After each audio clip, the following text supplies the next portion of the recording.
Hello everyone, I hope you're all doing well. My name is JurassicKM and welcome to today's repaint video. Now, for the longest time, I wasn't actually sure if I wanted to do this particular project, but I was also thinking to myself one day, come on, it's Jurassic June. It's June 11th.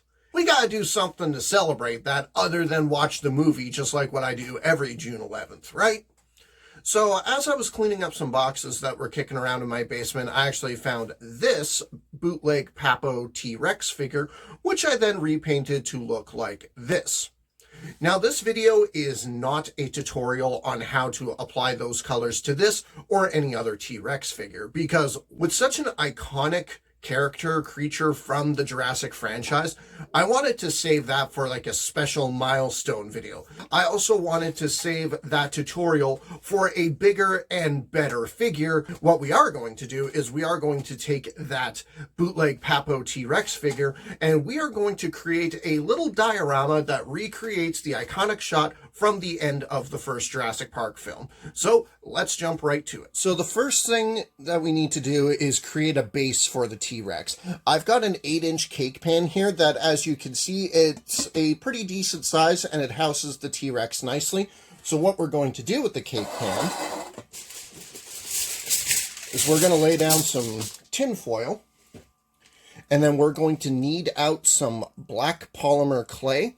And then once I've got the clay flattened out on the tin foil, I am going to take the cake pan and then I'm going to put it down on top of the clay and use that to cut out a perfect circle.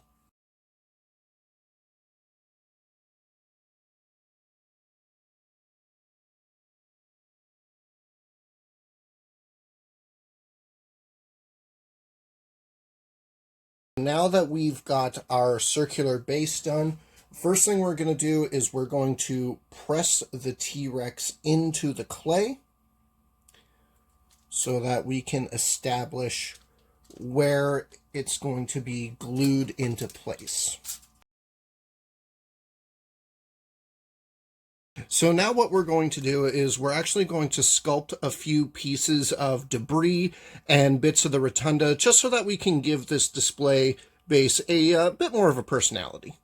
Watching the scenes in the rotunda again, when the T-Rex turns around to roar as the banister falls, she's actually standing not too far from the rocky base that housed the T-Rex skeleton. So what we're going to do is we're actually going to sculpt that rocky base and we're going to put it right here.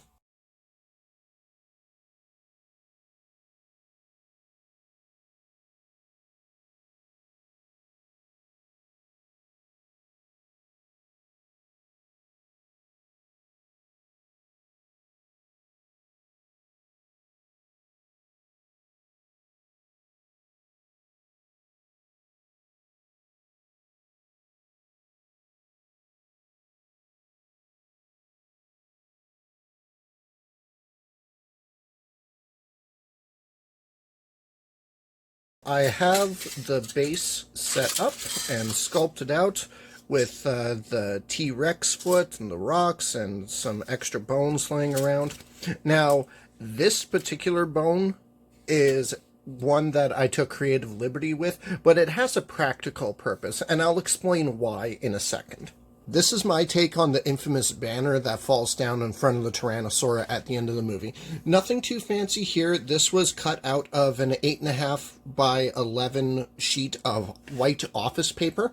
The black background is just a fine tip black pen. Like the actual text here was done with yellow outline with a red interior, and then I went over both with orange just to give it kind of that wash down tone.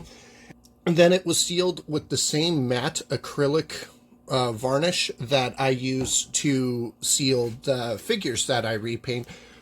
While it does feel a bit more durable, it still kind of has like that papery, easy to rip feel.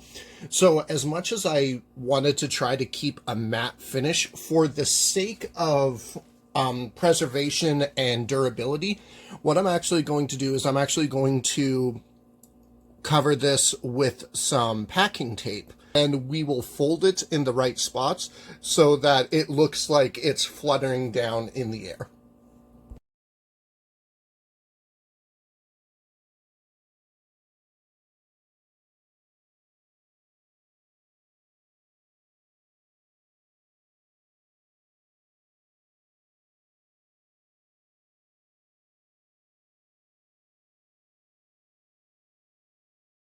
Yeah, I think I'm actually going to have to put something on this just to weigh it down, just for a few minutes.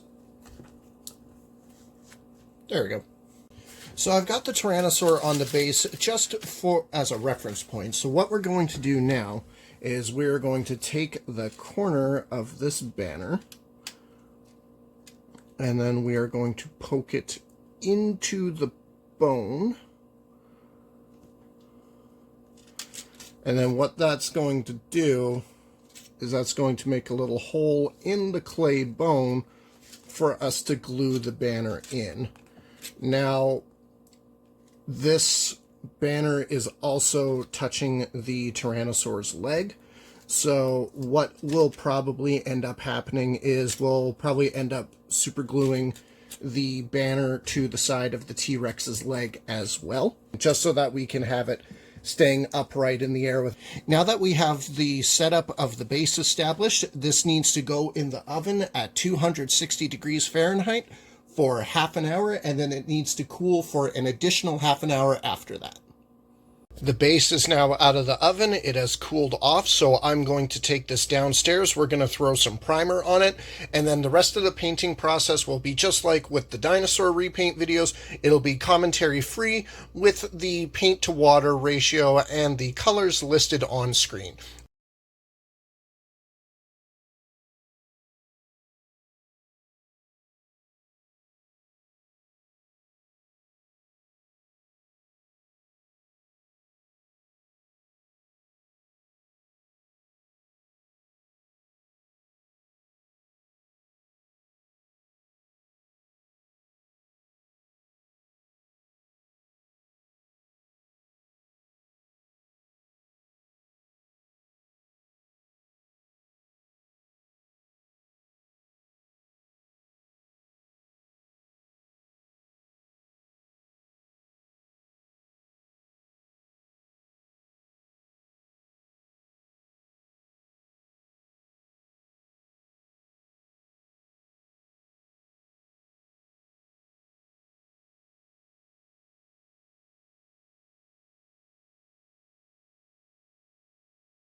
And that is how I created this special fan diorama of the When Dinosaurs Ruled the Earth shot from the original Jurassic Park film.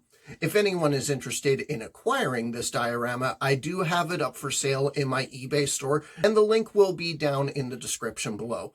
Like I said in my previous Collection Center Stage episode, I'm not entirely sure what next week's video is going to be, but there will be one that will premiere Monday at 12 p.m., just like my usual release schedule, so it'll be a surprise. So folks, I do want to thank you for watching, and please let me know what you think of this diorama. Have you ever attempted to create this or any other scene from Jurassic Park as a diorama? If you have, please tag me on my socials below because I would love to see them. Again, I do want to thank you so much for watching. Be sure to like, comment, subscribe, ring the bell for any future notifications, and until next time, this is JurassicKM, signing off.